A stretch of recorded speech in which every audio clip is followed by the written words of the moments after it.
Bem, olá, eu sou o professor Rogério. Bem, então, né, nos últimos temas que nós estávamos discutindo um pouco antes, né, então nós estávamos falando sobre colonizações, principalmente de um âmbito muito mais geral, né, e como é que a Espanha, a França, a Holanda e a Inglaterra, eles consolidaram um império aqui na América, e como é que esses países eles tiveram uma colonização muito diferente do que foi a colonização portuguesa, né, levando em consideração os aspectos de interesses e também os aspectos econômicos dentro dessa realidade. Bem, então, partindo dessa visão, então nós vamos começar a falar aqui sobre a colonização portuguesa e como a colonização portuguesa ela foi muito importante, né, para a formação do Brasil, né, do Brasil de uma forma mais ampla. E como é que o Brasil, né, ele vai se tornar uma, né, vai se tornar a pérola, né, da coroa portuguesa. Mas antes da gente frisar isso, então eu já tinha gravado uma aula antes falando sobre os povos nativos ou os povos, né, originários do Brasil. E como é que foi a relação no primeiro momento quando os portugueses chegaram aqui no Brasil? Então, quando nós falamos em Brasil, então o interesse de Portugal não era colonizar o Brasil. Então, o interesse de Portugal era exatamente em continuar explorando a região das Índias, né, que o Vasco da Gama tinha conseguido chegar, só que nesse meio tempo também, né, em 1492, quando o Cristóvão Colombo chega aqui na América, né, então o rei de Portugal ele tende, né, a buscar novos caminhos aqui para a América também. Né? Tanto é que em 1494 existiu o que nós podemos chamar de Tratado de Tordesilhas. Então, o Tratado de Tordesilhas em si foi esse momento em onde Portugal e a Espanha buscavam, né, de uma certa forma ou de outra, né, dividir a América entre os seus interesses. Bem, então, o nome do título do que nós vamos discutir hoje fica bem claro.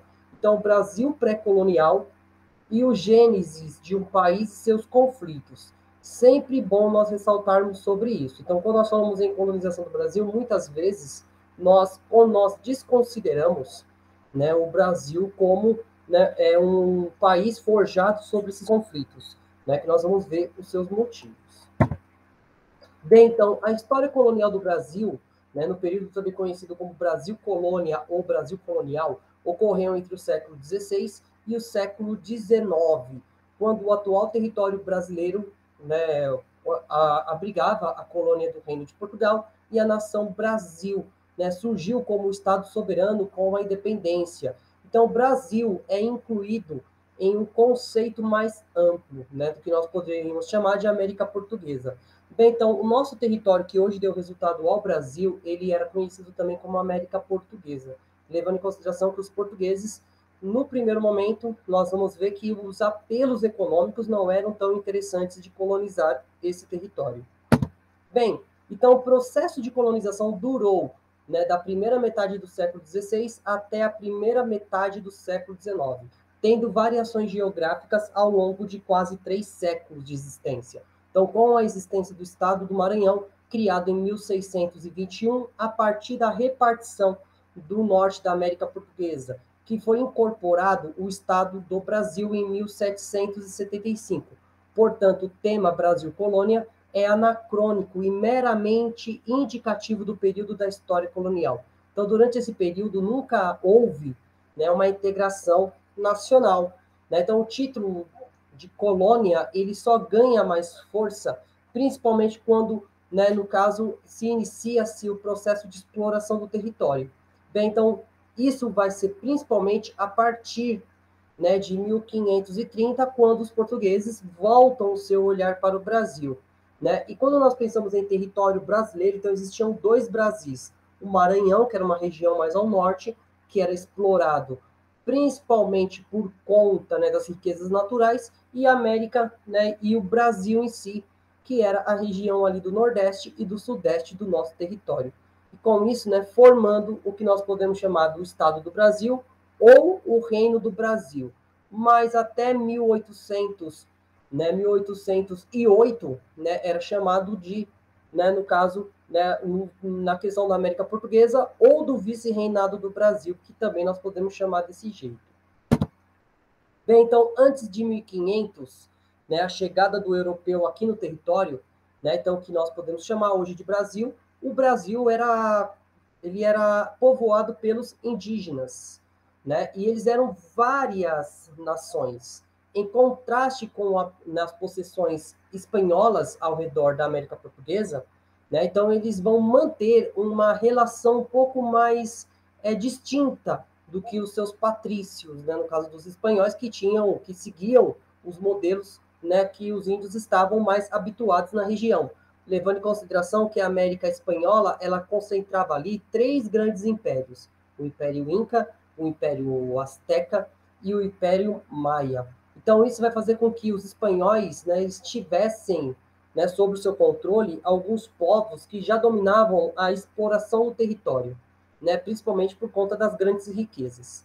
Bem, então nesse sentido, então o território brasileiro ele era multipolarizado, então existia uma quantidade muito grande de reinos, né, de nações, né, nativas, e isso vai fazer com que o processo de exploração desses povos fossem mais particulares, e principalmente porque eles não gozavam de certas tecnologias. Então, nessa questão, por conta da grandeza do território, e também por conta que os portugueses não encontraram no primeiro momento, né, ouro, né, então nesse primeiro momento eles preferiram continuar a exploração das Índias e minimizando, dentro desse contexto, a exploração do nosso território.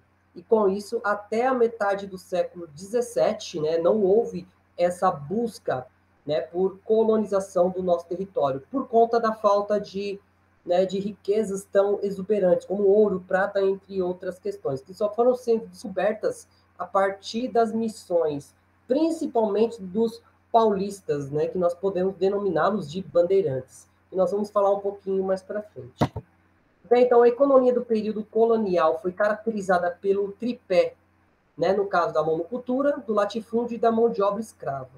E apesar das grandes diferenças regionais, mantiveram-se no período colonial uma unidade linguística, tendo se formado nessa época o povo brasileiro, uma junção miscigenada, né, de europeus, africanos e indígenas no Brasil, formando uma cultura autoctone, né, em suas características, principalmente por conta dessa miscigenação de culturas. Sempre bom nós ressaltarmos que no período pré-colonial, né, a aliança entre europeus e indígenas vai fazer com que, né, se crie-se uma falsa visão de paz.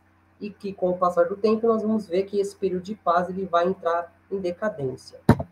Bem, então aqui nós temos um mapinha aqui explicando mais ou menos isso, né, como o europeu ele encarava esse novo território. Então, e a exploração do índio, principalmente, a partir do que o índio ele vai começar a ser usado para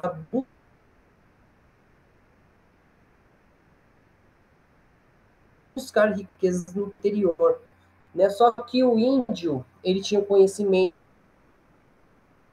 fazer, como é que nós podemos denominá-la de pau-brasil, vai ser a primeira riqueza explorada aqui no Brasil no primeiro momento, principalmente por conta de uma pigmentação que vinha da sua madeira, que tingia os tecidos de vermelho naquele período.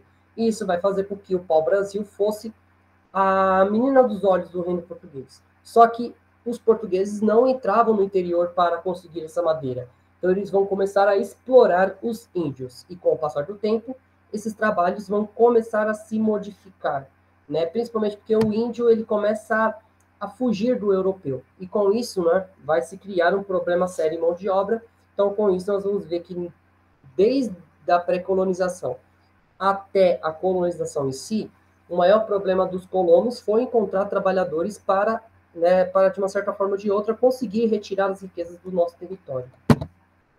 Bem, então, antes da colonização, então nós falamos sobre o Tratado de Tordesilhas, né, que se consolidou, né, nesse caso, o domínio da América do Norte, né, e da América do Sul e Central, que ficou sobre os poderes da Espanha, e, no caso, a América do Sul Oriental, né, o leste da América do Sul, que vai ficar sobre os domínios de Portugal. E assim, né, encontra-se o caminho para as Índias, né, que o Vasco da Gama conseguiu, e isso vai dificultar, né, os interesses dos colonizadores aqui na região. Isso vai fazer com que, de 1500 até 1530, os portugueses apenas explorassem os territórios a partir das feitorias, porque era muito mais interessante buscar especiarias na Índia, na cidade de Calicut, do que explorar o nosso território. Bem, então, isso foi uma parte, né, escrita por um historiador chamado Charles Ralph Box, que vai dizer o seguinte: é irrelevante saber se o Brasil foi descoberto acidentalmente ou propositalmente, mas a terra de Vera Cruz, como foi batizada pelos descobridores, não demorou para se chamar Brasil, devido à lucratividade da madeira vermelha utilizada para tingir os tecidos, assim chamada, né, de pau-brasil, que foi encontrada em quantidade razoável ao longo do litoral.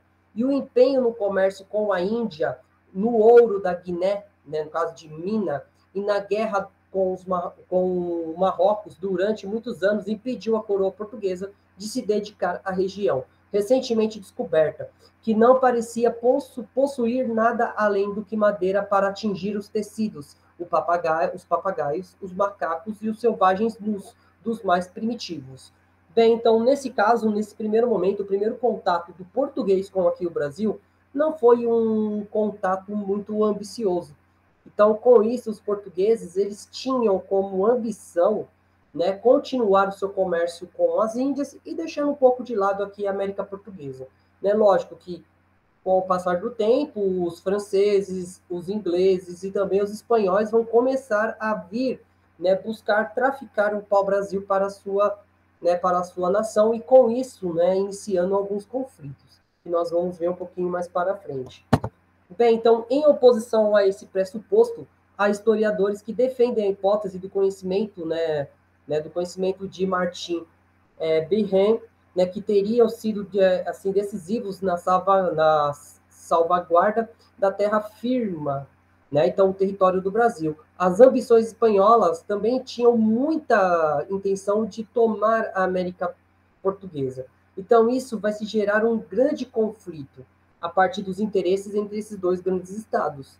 Então estavam cientes que os territórios do Brasil eram bem mais, né, frutuosos do que eles imaginavam, além da madeira, né, que nós vamos ver que com o passar do tempo as terras férteis da região do Nordeste vão ser muito usadas para a produção de cana, que nós vamos estudar o ciclo da cana ainda também, que é um ponto decisivo na América, né, na América Portuguesa colonial. Bem, então aqui nós temos uma visão do ciclo do pau-brasil, né? Então o índio, ele retirando essa madeira do litoral, e essa madeira sendo levada para a Europa para servir de, né, para tingir os tecidos da cor vermelha, da cor Brasil, que era tão afetuada, que era tão valorizada naquele período. Bem, então em 1500 a 1530, o contato com os portugueses com o Brasil, né, pareceu limitar-se à exploração rápida para coletar e transportar o pau-brasil, e também para patrulhar o litoral. Né? Então isso vai fazer com que o território ficasse desprotegido contra invasões de outros territórios. Tanto é que o que força também o Brasil a ser colonizado é principalmente a invasão francesa. Né? Então, no dia 15 de julho de 1526, o rei Dom Manuel I autorizou Pero Capaco, né, então capitão da capitania do Brasil, a regressar a Portugal, porque lhe era acabado o tempo da sua capitania. Então, o Capico, né, que era técnico administrativo colonial, tinha sido, né, confiado à feitoria de Itamaracá, na região de Pernambuco atual. Bem, então, nesse caso, começa a se gerar esses conflitos entre essas administrações, que eram muito mal avaliadas pela forma de que Portugal vai começar a acumular prejuízos naquele momento, né? Principalmente com a luta entre os portugueses e os nativos. Bem, então em 1531, devido às ameaças das ameaças francesas, o rei Dom João III designou o fidalgo Martim Afonso de Souza para comandar uma expedição ao Brasil para explorar todo o seu território. No ano seguinte, era fundada a Vila de São Vicente, aqui no litoral paulista, ali próximo da cidade de Santos. Também em 1532, o Bertrand Orleans, né, então o Barão de Saint, né, esses nomes franceses que me matam, né, então ele vai tentar estabelecer o posto do comércio em Pernambuco, com o navio a Peregrina, que pertence aos nobres franceses, principalmente pelo Jean Dupré, né, que tomou a feitoria de Guaraçu e a fortificou com vários canhões, deixando sob o comando de um certo senhor que vai ganhar o nome de Lamotte. Né? Então, dentro desse contexto todo, então começa-se a haver uma disputa entre portugueses e franceses na região, que vai levar à colonização de fato do Brasil. Bem, então, meses depois, na costa de Andaluzia, na Espanha, os portugueses capturaram embarcações francesas que estavam atulhadas com 15 mil toras de pau-brasil, 3 mil peles de onça, 600 papagaios e 1,8 toneladas de algodão, além de óleos medicinais, pimenta, semente, algodão e amostras minerais. E no exato instante, a Peregrina era apreendida no mar Mediterrâneo e o capitão português Pero Lopes de Souza combatia os franceses em Pernambuco. A retomada da feitoria, os soldados franceses foram presos, Lamotte foi enforcado e foi enterrado ali mesmo. Então, após ser informado da missão, a Peregrina realizara em Pernambuco, Dom João III decidiu começar a colonização do Brasil, dividindo o território nas famosas capitanias hereditárias e dando início ao período colonial em si. Então, qual foi a herança desse período tão, né, com tantas poucas, né, com poucas fontes, com poucos relatos? Que é o seguinte, que indiretamente a ocorrência entre franceses e portugueses deixou marcas na costa brasileira, então foram construídas fortificações para ambas as facções nos trechos mais ricos e proveitosos para servir de proteção caso ataques a armazenamentos de pau-brasil à espera do embarque. Então, as fortificações não duravam muito, apenas alguns meses. O necessário para que se juntasse a madeira e essa fosse levada para a Europa.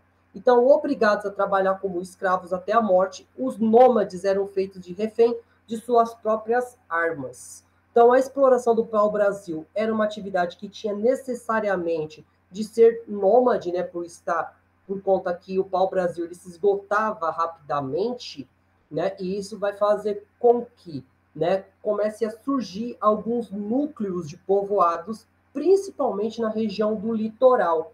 Né, e só quando houve a divisão do território em capitanias hereditárias é que isso vai ganhar uma outra conotação. Né, principalmente, né, quando essas capitanias hereditárias vão iniciar o processo de exploração da terra. Bem, então, e foram justamente a instabilidade